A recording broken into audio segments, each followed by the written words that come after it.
Saya nak cakap sikit kepada Ketua Muda UMNO Dr. Kamal. Tadi saya ada baca dalam Facebook yang kamu tulis kamu nak mengundur diri. Kepada Kamal, saya nak kata kalau maksud kamu tu untuk letak jawatan, saya nak sarankan kamu jangan letak jawatan, Kamal. Kamu teruskan aja perjuangan.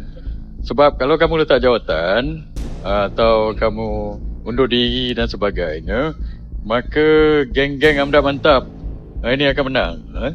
Mereka memang suka dengan Depsi lah, itu geng-geng kunyit tu akan menang dan suka. Mereka memang nak menghancurkan atau melemahkan perjuangan penyatuan ummah.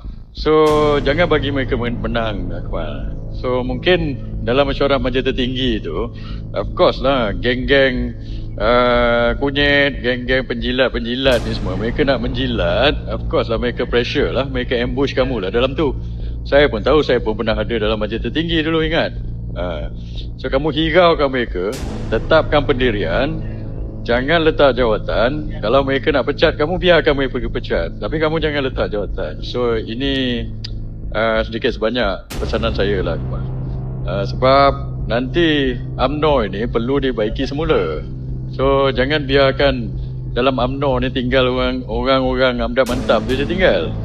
So perlu ada orang macam kamu untuk revive semula, untuk hidupkan semula perjuangan asal UMNO nanti.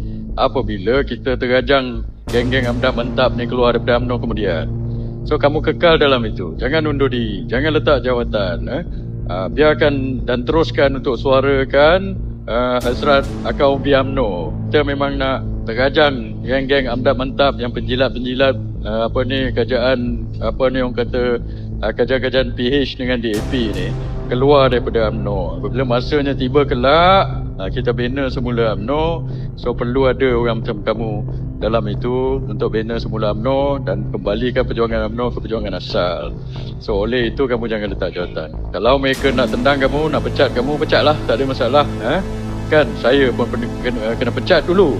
So apa ada masalah, tapi kamu jangan letak jawatan.